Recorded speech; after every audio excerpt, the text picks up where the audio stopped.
আমি মোহাম্মদ ফাহিম হোসেন। আমি একজন প্রাইভেট জব হোল্ডার। তার পাশাপাশি আমি একজন বাইক লাভার। আমার বাইক চালানোর এক্সপিরিয়েন্স প্রায় 8 থেকে 10 বছর হবে।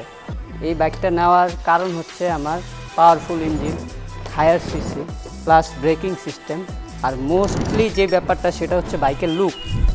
মাইলেজ আমি 30 to 35 পাচ্ছি সিটিতে। পাওয়ারফুল ইঞ্জিনের পাশাপাশি এটার যে ব্রেকিং সিস্টেম, ডুয়েল চ্যানেল এবিএসের সাথে সামনে 4 পিস্টন ক্যালিপার, পিছনে 2 পিস্টন, যেটার ব্রেকিং মারাত্মক।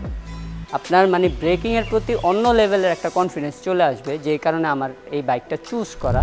আর আমি যদি তাদের সার্ভিস নিয়ে কথা বলি, তারা যথেষ্ট ফ্রেন্ডলি, তাদের বিহেভিয়ার, তারা যথেষ্ট ট্রাই করে যে কোনো প্রবলেম হোক, আমরা যখন ওনাদের জানাই যে আমরা এই প্রবলেমটা ফেস করছি, তারা সাথে সাথে আমাদের সাথে যোগাযোগ করে এবং সাথে সাথে কীভাবে সলিউশন করা যায় তারা এটা চেষ্টা করে। যথেষ্ট তাদের মধ্যে চেষ্টা আছে। আর আপনারা যদি কেউ সিএফ মোটর 300 SR বাইকটা নিতে চান, আপনারা নিঃসন্দেহে নিতে পারেন, আপনাদের টেনশনের কোনো কারণ নাই।